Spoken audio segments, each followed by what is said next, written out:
Hey everyone, and welcome to Real Life Real Crime Daily for Monday, April 24th. And I'm Jim Chapman. And I'm Woody Overton. And I'm Mike Agovino. How's everybody doing? Doing well. How are you? Hanging in there. How are you? Hanging in, hanging on. And how was your HelloFresh? Oh, it was lovely. I mean, look, the best thing about it was the fact that I didn't have to go to the grocery store. It was already there for me. Yeah. It was quick. It was easy. And Wendy loved it. Right? And my family loves it. And here's the facts, okay? So I'm sure the normal person with good kitchen dexterity hits the 10-minute mark right on the button on this preparation. But folks, I don't even know where the forks are in my kitchen. And, Only that they're silver. I could not seek outside assistance. That was the rule. And I didn't get under 10, but, 10:40, 10:45. Yeah. And so that means a normal human would easily beat the 10-minute mark. How was the flavor? It's Italian food. Right? I get it. Come on. So all right. It was great. It was all great and love. And go use your code for 50% off your first order delivered to your door. Code RLRC 50. Fitty. All right, y'all. So I'm going to start off today's episode with Baton Rouge men arrested in Texas for smuggling immigrants, and one that is suspected in a 2022 Louisiana shooting. 2 men were arrested by Texas troopers who caught them allegedly smuggling undocumented immigrants near the Texas-Mexico border. The driver, Donald Graves, 26, and passenger Harris, 25, both Baton Rouge, took the troopers on a chase after a traffic violation stop in Kinky County. After crashing into a fence, the suspects ran but were captured. 6 immigrants, including 2 in the trunk, were found by DPS. According to a February 2022 arrest warrant, Graves is suspected of allegedly buying a vehicle used in a drive-by shooting that month at the Mall of Louisiana. That's Baton Rouge, y'all. The vehicle was abandoned at the scene. Yeah, and that was a big deal yeah. At the Mall of Louisiana, and I didn't realize they hadn't captured that guy. Yeah, yet. I didn't either. So good for them on doing that. And it's got to be drug related or something. How do you Baton Rouge men end up being coyotes? That's a great question, and I don't know what. Apparently, they're getting paid. I heard that some of those coyotes get paid like $20,000. So they make a lot of money. Yeah, and if they make take half up front, and the family on this side is supposed to give the other half, and they don't have it, then they hold them for ransom or make them work it off in a sex trade or whatever. Well, I'm glad they caught them. And also you have a lot of them coming into the state of Louisiana now. Well, I mean, we're not that far. Right. Well, there you have it. Beautiful. On to our second story. Guys, see how well they remember their movies. What's the first rule of Fight Club? You don't talk about Fight Club. Yeah, there is a Fight Club. You don't talk about Fight Club. Right. And we wouldn't have this story if everybody followed that rule. But a certain loose lips certain kid in this class didn't follow that rule. So let me tell you about Natalie Garcia, a substitute teacher in Texas who started a little fight club in the classroom. Nice. So she forgot, or at least the student forgot, the most important rule from the movie. Great movie, by the way, if you've never seen it. Yeah. It ages well. It's even better to watch it now. So a Texas substitute teacher has been fired after allegedly allowing and encouraging students to get into fistfights in the classroom while making others stand by as lookouts at the door to the room. What if they're taking bets? The 24-year-old, I almost guarantee it, the 24-year-old teacher, Natalie Garcia of Dallas, turned herself into local police on Monday and is now charged with 4 counts of child endangerment. Oh. I mean, child endangerment. Okay. The alleged incidents took place at Kimbrough Middle School in Mesquite, Texas, about 12 miles east of Dallas. Yep. The child of parent Betty Martinez. So they never give us the child's name, but since they give us the mother's name, everyone knows who the child is that's at the school. But the child of Betty Martinez was able to secretly film one of these fights as it was going on. So the video shows the substitute, Natalie Garcia, telling the classroom, quote, "I do not want this on record." So warning everyone not to pick up their phones. And at this grade in school, what the heck do kids have phones for? But the video also shows Garcia directing a student to stand by as lookout at the door and hold it shut in case somebody tried to come in. The video then shows two apparent fistfights. It looks like the fight card that day had a girl fight and a boy fight. The girl fights are always better. So one was between a pair of girls, another between a pair of boys, and the other students watched along with substitute Natalie. Laura Jobe is a spokesperson for the Mesquite Independent School District, and she released a statement saying that Garcia has been fired. No injuries were reported after the incident, Jobe said, adding that no other employees were involved. However, NBC's local Dallas affiliate reported that several students left the classroom bloodied after the fights last Wednesday. So there were some injuries. They may not have been serious. The spokesperson said that the school district immediately began an investigation after it was made aware of the videos. Can't think that took a whole lot of investigating. But and since it didn't take a lot of investigating, they fired Garcia that very same day. She had worked as a sub for the school since early March. So I don't know how many bouts they were able to get in over. Maybe over that, she was a recruiter for time. MMA. Yeah. Yeah, I like to watch it. You know, I'm very thankful they didn't have MMA when I was coming up because I'd have been dumb enough to do it. Oh, and then Fight Club that. came out. Okay, so after my fighting. So this is a middle school, right? So that's 6, 7, 8, right? 6, 7, 8 grade. So we're talking like 12 to 14-year-old kids. Yeah, you can do some damage. Okay. Yeah, they can definitely do some damage. But look, I mean, I would start a GoFundMe for this lady. I mean, the 12, 13, 14-year-olds are so soft, these kids. These kids, these are COVID kids. These are kids that have been being coddled by Boom these. Jim. No boom Jim. I am on her side. I think. Oh my God. And if the kids were up for it, this child of Betty Martinez, to me, it's the rat. That's the issue here.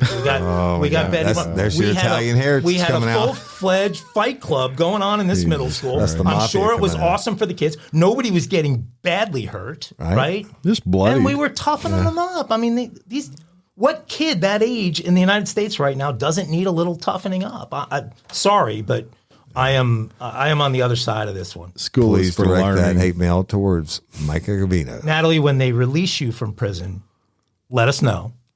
Because there's a few fight clubs that we'd like to get started in this area. And you did not totally disrespect your Italian heritage by talking about rats and stuff. And they could have been fixed fights.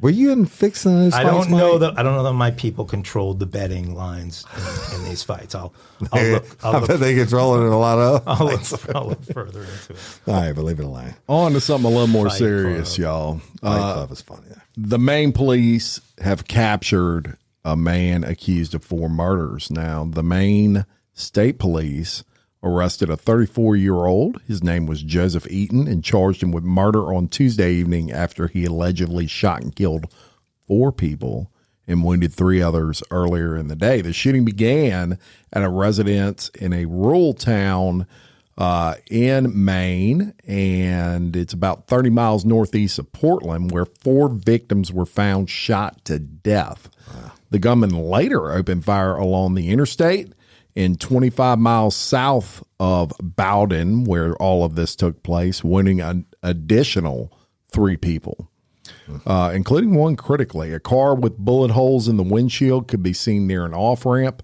where the shooting occurred. Authorities did not immediately identify the victims or release information about the motive for the shooting. Now, Eaton, who is a Bowden resident, was transported to Two Bridges Regional Jail ahead of an initial court appearance later this week. I-295 was shut down for hours before authorities opened it later on in the day. You don't expect something to happen in a place like Maine, y'all, which is 49th in the U.S. for murder rates, only 2.9 per 100,000 residents. Now, let's contrast this. The state with the highest murder rate, Louisiana, 22.9 per 100,000 people. So you're nearly 10 times to be more likely murdered in Louisiana than you would be in Maine by the math, which is crazy to think about. Yeah.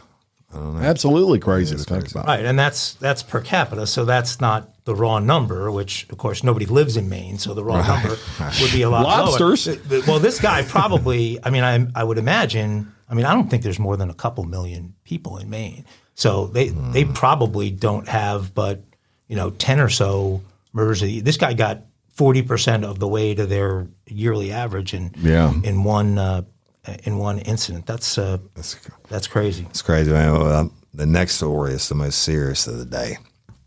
It's titled, Mississippi Man Hides a Gun in Quesadilla.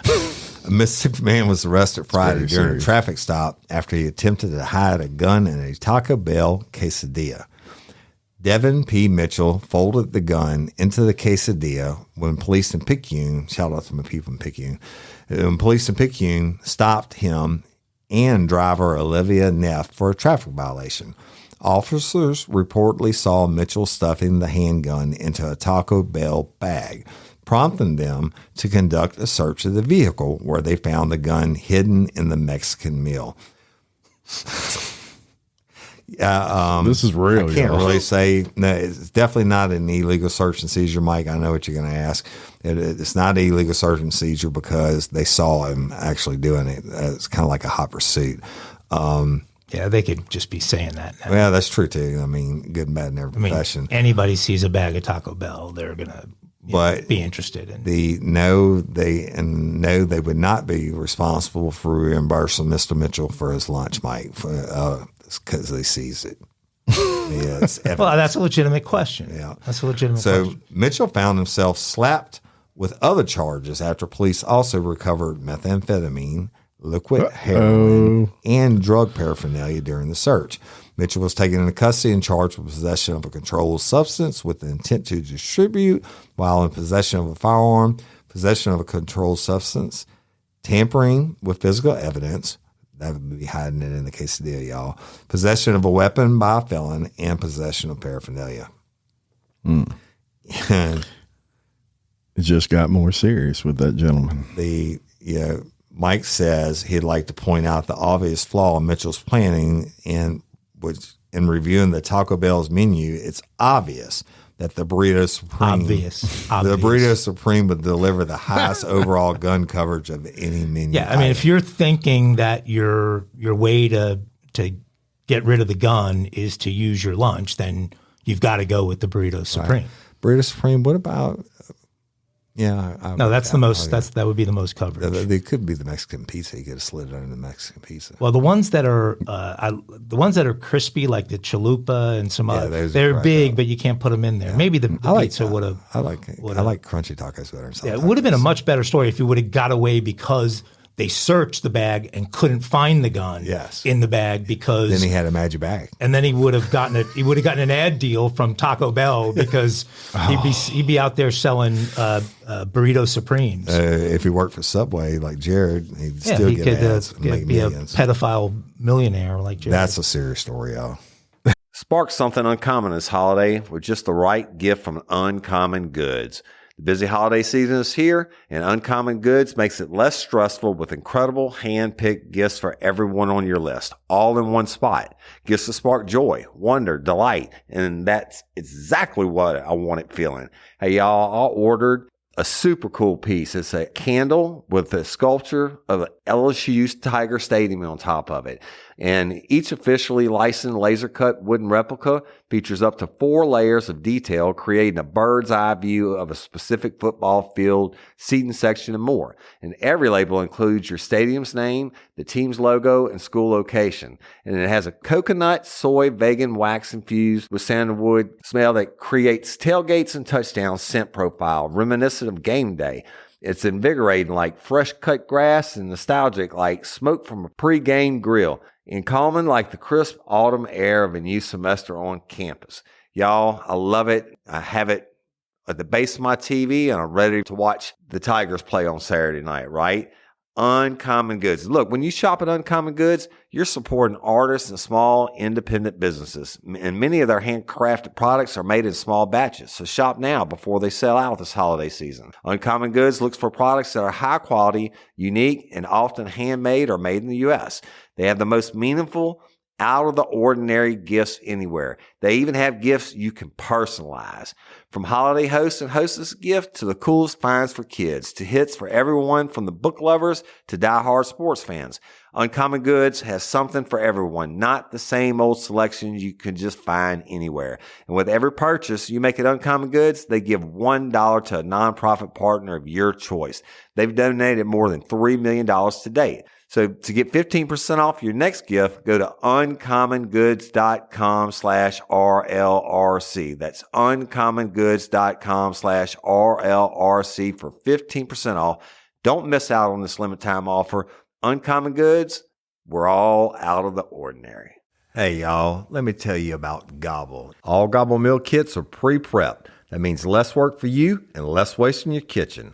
Their meal kits include everything you need so you can save time at the store or just skip that trip entirely. I got the box in and I had 3 different meals. I had a Kung Pao chicken, crispy fish tacos, and a beef bourguignon, however you say it. But let me tell you about the classic beef bourguignon. Look, it came with beef pot roast and a beef broth concentrate, red wine demi-glaze, cremini mushrooms, cipollone onions, mashed potatoes, baby carrots, and rosemary thyme butter. It was so easy to make. Literally like 15 minutes it took Cindy. And let me tell you something, and all the dishes were fire, but this thing was like a taste explosion in my mouth. It's just unreal. We've got to spend more time together and more time doing the things we love because everything came in this one single box right to my door. So see what a difference Gobble will make for your household.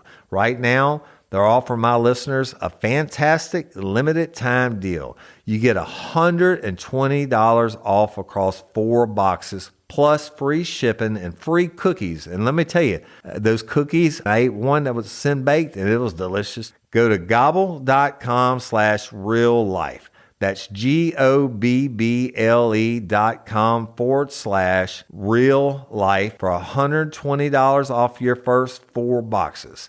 This offer is not available on the home site, so don't miss out. This is genius. It's taste explosions in your mouth like you never had. And we'll keep you updated. If we don't have theme music for that, so there ought to be theme music for that story. For a dumb criminal, yeah. We do have that theme music, though, and it's time for They Stole What? They stole what? That's right. And y'all are not going to believe this one. How about a whole cabin? Yes. Yes. Now, Wait, a whole cabin? an entire cabin. Okay. And if you're curious, good, because I'm going to tell you about it. Now, if you own a house, chances are you have home insurance, right? Mike has home insurance. Mansion insurance, actually. And I'm suing Costs my a insurance bloody company. fortune. And I have my big home is still destroyed. I'm in a lawsuit with There you go. the insurance company. Well, They don't like to do business in this state, I found. Yeah. Well, I'm going to get off I'm not going political. Go ahead. I'm sorry. so sadly, this will not protect you in the event of someone deciding to grab your house and run away with it when you're out. That isn't exactly what happened to the family, the Hemphill family in Spokane, Washington, but it's close. After planning a retreat to their cabin for vacation, they arrived to find the entire cabin missing, leaving them at a loss as how to react. So the cabin thieves were spotted by a neighbor, and it's probably not too surprising. that it's pretty hard to steal a building without being noticed. Yeah.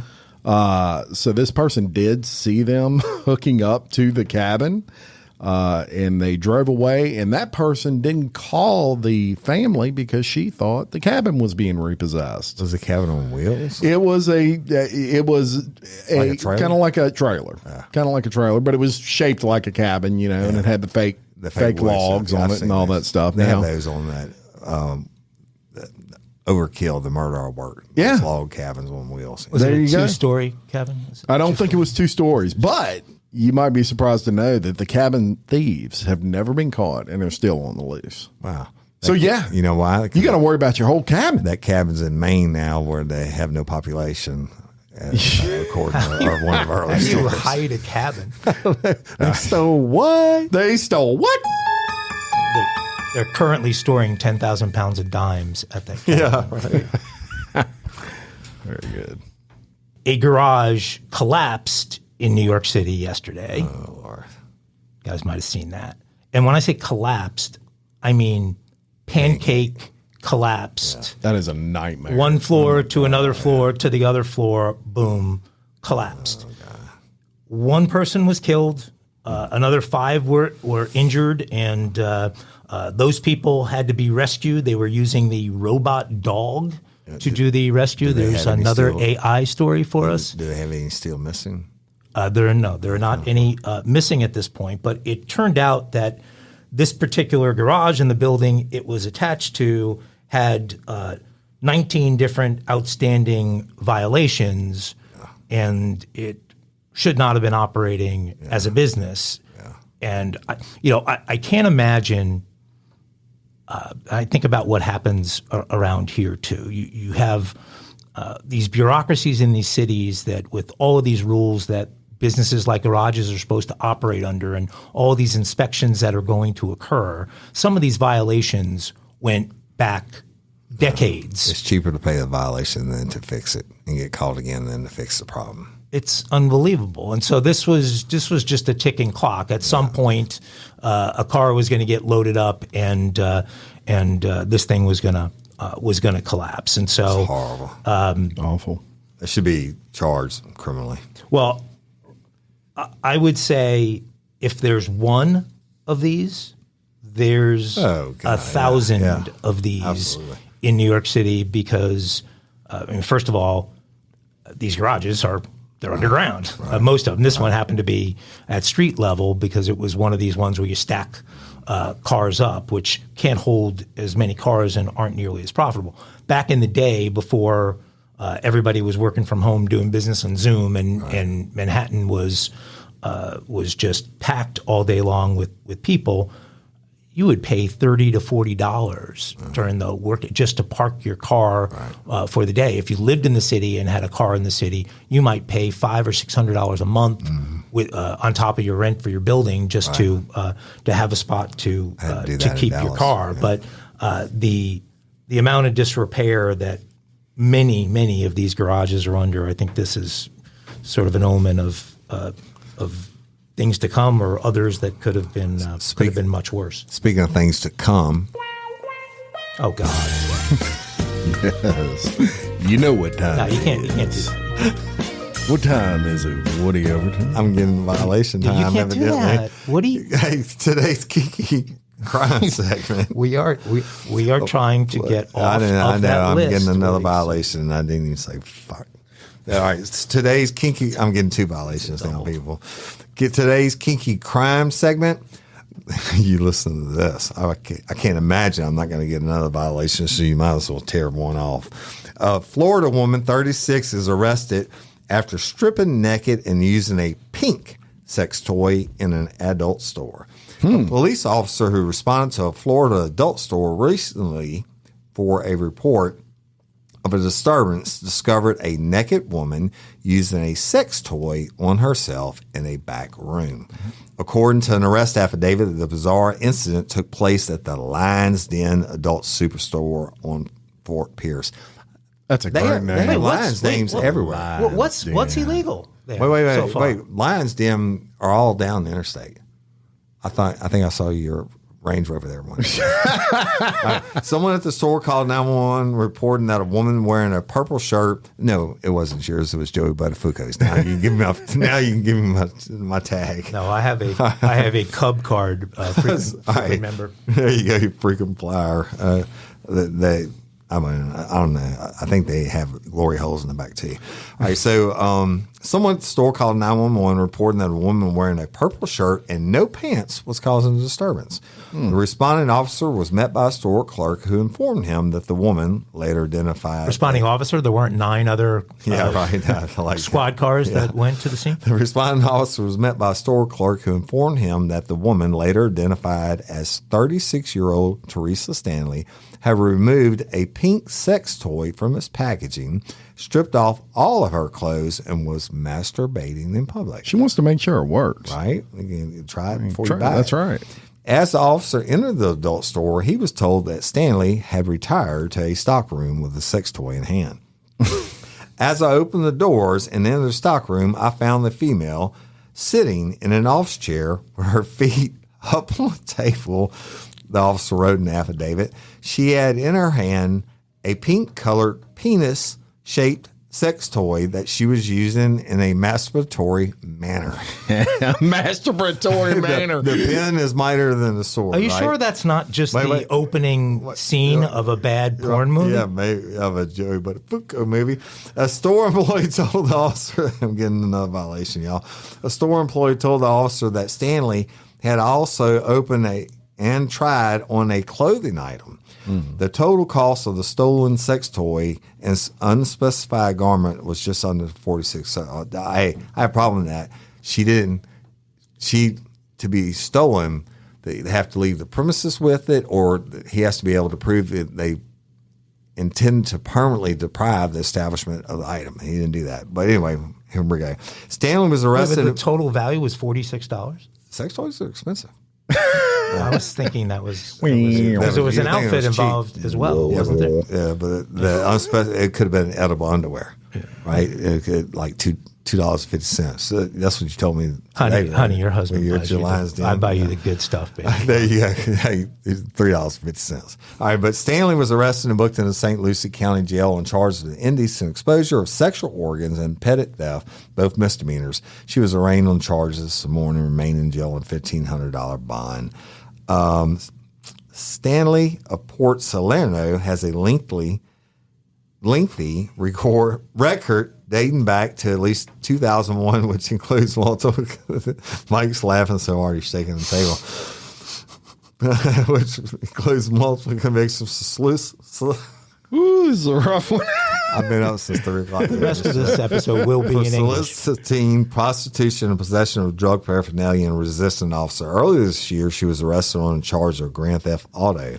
In that case, which is still pending, Stanley was accused of stealing a red 1995 Chevy Tahoe from a gas station in Marathon, Florida. And that, y'all, is oh yeah, your favorite segment. Very good. Try before you buy them. It was really nice gentlemen. of Marvin Gaye to got no problem with that. Music, by the way. Gonna have to visit that one, Jim. My dad used to punish me by making it. We have got. I'll tell that story. Everybody loves that. That's right. Everybody. All right, so let's get on to more serious stuff, and this is serious, y'all. For those of you that may be familiar with Piper Rockwell, she's a kind of a YouTube sensation. She's a 15-year-old YouTuber. She does a lot with TikTok, all those sorts of things. Well, the mother of Piper Rockwell is facing multiple allegations of harassment, molestation, and abuse in a trial that starts Monday. In the complaint, 11 teen content creators accuse Rockwell's mom, Tiffany Smith, of emotional, verbal, physical, and at times sexual abuse. The plaintiffs worked with Smith and her daughter from 2017 to 2020 as part of the Piper Squad and were part of various storylines that took place on Rockwell's YouTube channel.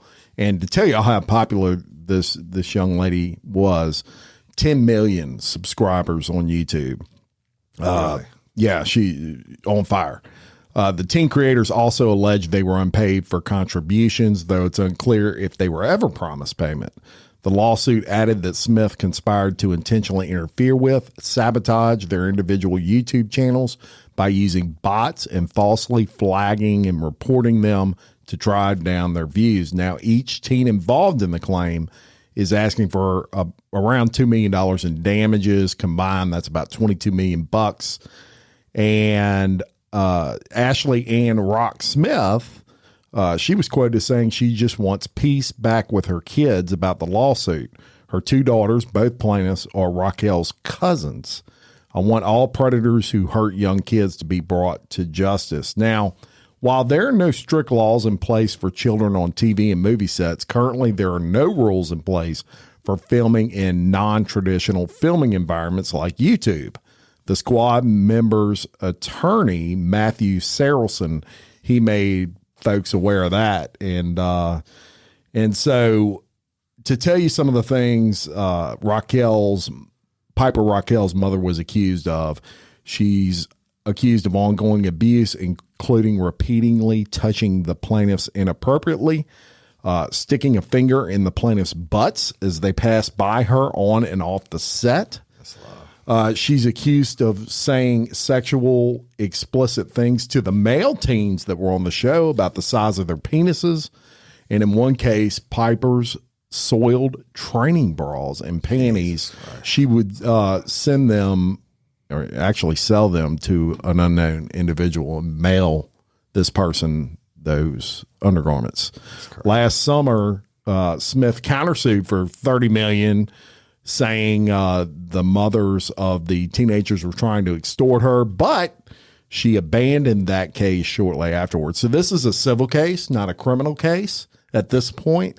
And that's what's got me a little bit perplexed. I don't understand how there cannot be criminal charges in this sort of situation, but there's civil charges. Well, the thing that strikes me on this story is I think it's really about money. These are people that are YouTubers. They do nothing but carry a phone and a camera all day long. If she's done these things, they would have something on film of her doing these things. What they're complaining about is, which may very well be very true, is that they weren't treated fairly from a monetary standpoint because they performed on these various videos and weren't compensated for it and don't know what the deal was up front that they thought they were going to get. But the combination of, hey, we were treated unfairly and you owe us a bunch of money. Oh, and by the way, you abused us, sort of seems to me that's kind of convenient considering there's no video evidence that's been alluded to here that they have of her doing any of these things. And she's a looks like a very attractive woman with a kid who's obviously, I mean, I haven't watched the show, but it's a show for kids. Yeah. So this isn't one of those 16-year-olds taking their clothes off. It's a show for kids. 15-year-olds, 14-year-olds. I mean, I wouldn't say kids. It's not. But it's more. It's not. It's like more Hannah Montana 12-year-old. than it is. One of these. That might be a crazy, little bit of a dated reference. Well, not that. Just that was kind of Hannah Montana. Have you seen her lately? Girl. What? Have you seen her lately? I said Miley's my girl. What's the matter with Miley? Oh, she's a little she's promiscuous. She's a little whacked out. I liked her daddy back in the day. Yeah, Wrecking Ball. You don't know who daddy is? Who? Her daddy? Of course I know him. Don't you want to sing it? You want to? Billy Ray Cyrus.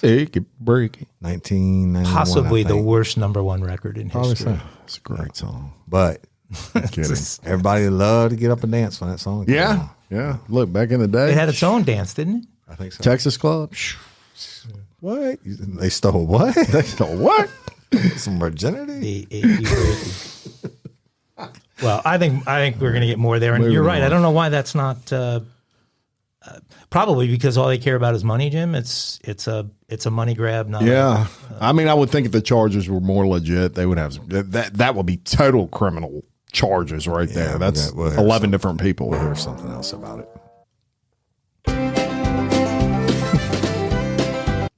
know what that means. Banjos, baby. The banjos. Criminals. It is time to learn about some dumb criminals.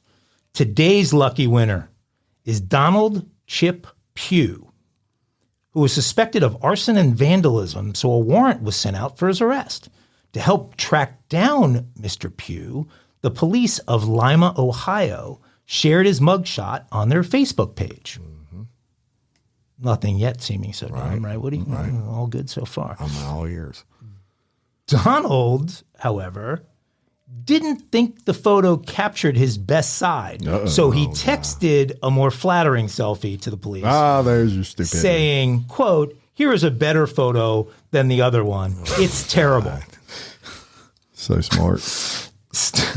Oh my God. How dare they use Still my obviously bad side. wanting to repair his reputation, Donald then called into a local radio station to justify his actions. Quote, "Man, they just did me wrong. They put a picture out that made me look like I was a Thundercat or James Brown.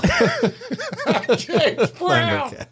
I can't do that." End of quote. The police were delighted with Donald's help and later arrested him in Florida. Donald. Donald's got a little vainness to him. He does. He does. He couldn't take it. He could be. Look like a Thundercat. He could be so lucky to look like the king of soul. Yeah, that's right. Well, Arson and vandalism. Okay, what a it's dumb pretty criminal. Big. Lima, Ohio. That's farm country. So maybe he burned down a barn or something. I think you're focusing on the wrong. No, but so I'm trying to think through this guy. Maybe no, there's no thinking through this guy. Freaking Thundercat. He is just he is completely dumb. qualified to be in instead this of Michael segment. Jackson, smooth criminal, it should be dumb criminal. That was a good one. Yes, it was. That was that, right? All right, so y'all, let's go to California. Well, let's not. Yeah, right. No, we I love just got out our of love it. our California listeners. Got out of that We're mess. kidding. We're California pushes a bill to ban K-9 police. A bill before the California Assembly might change the way police K-9 units are used in the state. Assembly Bill 742 does not intend to prevent law enforcement agencies from using dogs, but it would prohibit dogs from being used as crowd control or for capturing a suspect. We're seeing when police canines are being used, they're causing more injuries than police batons and tasers, he said. When we begin to dissect the data, we found gross disparities with who the police dogs were being used on and the severity of the injuries we began to see. Almost 2/3 of people hurt or injured by K-9 units are Black or Latino, Jackson said, and 12% of all serious or deadly injuries involving police use of force were injuries from a K-9. We believe this is We believe this is a common sense and balanced approach to public safety, says some asshole, executive director of whatever. Wait, are they claiming dog racism? I'm not even reading any more of this. No, seriously, are they claiming dog racism? Yes, basically. But let me tell you something. What breeds in particular are more racist than others? Yeah, right. Probably not, probably the German Shepherds historically, but most departments use Malinois now, which are from Belgium. Yeah, but there are no Jewish Listen to criminals, this. so you can't really I'm not come even after the German going Shepherd. to read you the rest of this bullshit, but I'm going to tell you my personal opinion on it. K-9 save lives. I know it. The people that get bit, they deserve to get bit. And it's, if you're doing a high-risk warrant and the guy's in the house and they got a firearm, you send that K-9 in after several verbal warnings. K-9 officer about to be deployed. And if you don't give up your shit then and you still intend to, K-9 officers get killed every day. I was there when one of them got killed. If you don't give up, then you deserve to get bit. Just so happens that whatever the percentage of the minorities is that are committing these crimes, and certainly at least 12%. I mean, at least a certain percent of non-African Americans or Hispanics are being bit. Also, y'all, it's wherever the crime, doing the time. If you ban K-9s, you're an idiot. Was that a On to the proposition? next. They have these stupid propositions in California, well. or is that actually a proposed? Well, somebody is against this. Yeah, they must have got bit. The let me tell you something. I have to tell you, stories after stories after stories. All Okay, right. well, here's the only stat that matters. In 2021, the K-9 unit interacted with 699 suspects in that year. 693 gave up. Yeah, that's true. Yo, That's right. So if they got a little bite on their ass, and fine. it's saving an officer's life. Right? Unbelievable. Crazy. Can't get the right. bite. Don't do the crime. That's why Mike moved here. All right, It's Mike's turn. Woody loves these stories. here we go. We got a principal this time, not just a teacher. Mike gets the naughty teacher stories for some reason. This is a Florida prep school principal who allegedly abused a student. This is at a private school in Florida. So a Florida private school principal is accused of sexually abusing a male student who opened up to her about family issues.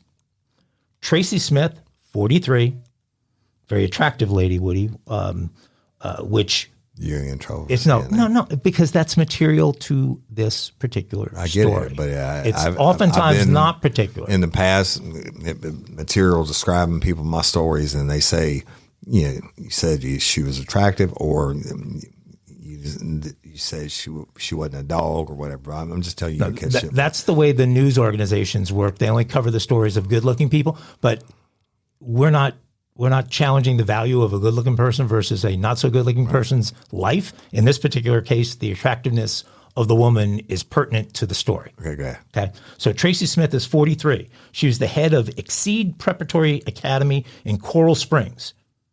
She allegedly began a sexual relationship with the student there, according to CBS in Miami. The student asked for help and began studying and taking tests in her office back in October.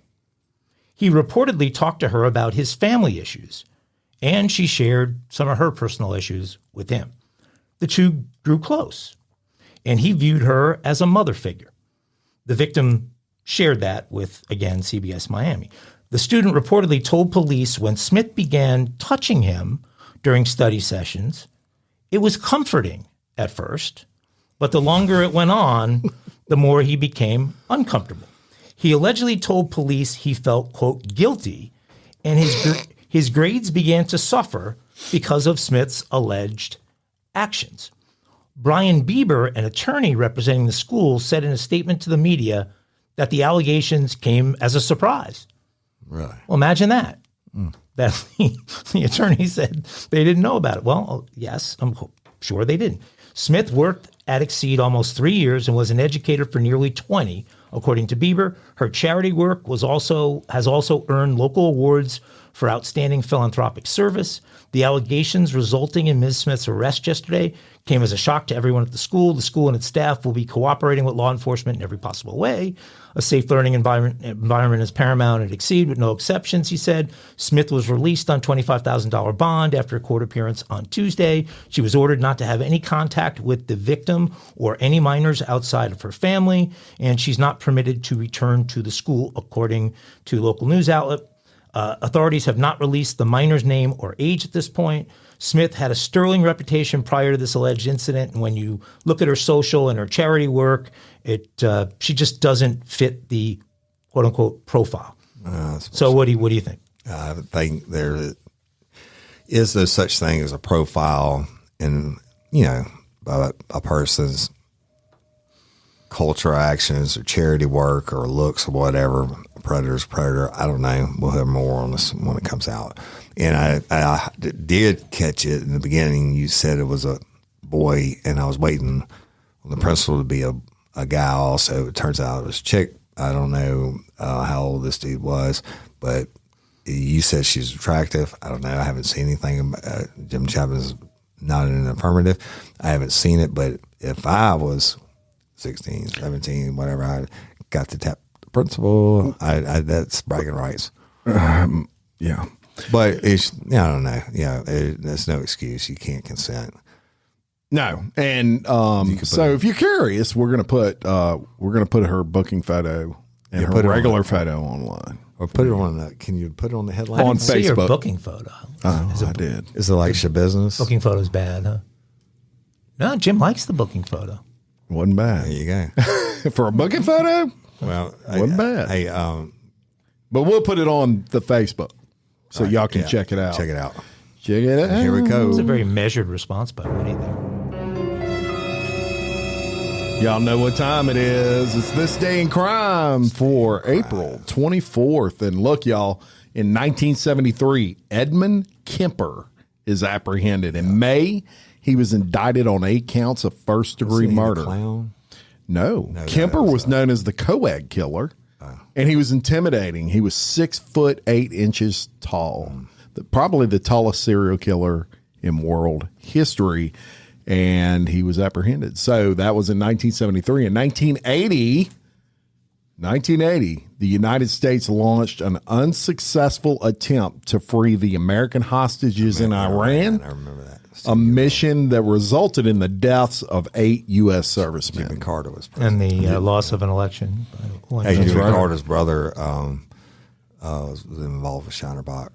And I have, really? Yeah, That's I interesting. had cans, something to do with it. I can't remember what it was. Well, in 2018, another one of Mike's relatives, Somebody. James Butterfield? D'Angelo, is arrested Don't know James. and charged with 8 counts of first-degree murder based on DNA evidence. He is accused of being the Golden State Killer. Oh, yeah. Yeah, and that was crazy, y'all, because He's they the had old no guy. idea who that was, Right, and they solved that all off of DNA. Yeah, I mean, if you are a bad guy out there, you cannot let your relatives do This whole testing thing. what is it?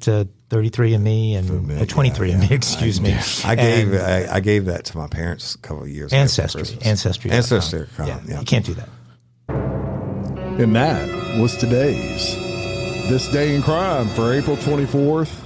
Thank y'all very much. Hey, and as you're listening to this, Woody Overton is on his way to have a conjugal visit with SHOPIFY. Holy cow. But That's my not wife gonna wouldn't approve the conjugal Video visit. or it didn't happen. My wife wouldn't approve the conjugal visit, and so therefore I'm still just going to Bring your own bucket. Hey, Just tell her we'll call it in live. that you got to get her a Shabusiness wig or something like that. I just thought, hey, I'm gonna get her to sign my titty. Hey, we appreciate y'all very much for listening. Please follow the Facebook, the app. The app. RLRC Daily and Bloody Angle and Real Life for Crime Community app. All in one place. All those places. Yep. Get some HelloFresh. Yes, RLRC 50. I can smell and it let us already. know how you like your HelloFresh. Until next time, I'm Jim Chapman, And I'm Woody Overton. And I'm Mike Agovino. your host of Real Life, Real Crime Daily. Peace. Show business.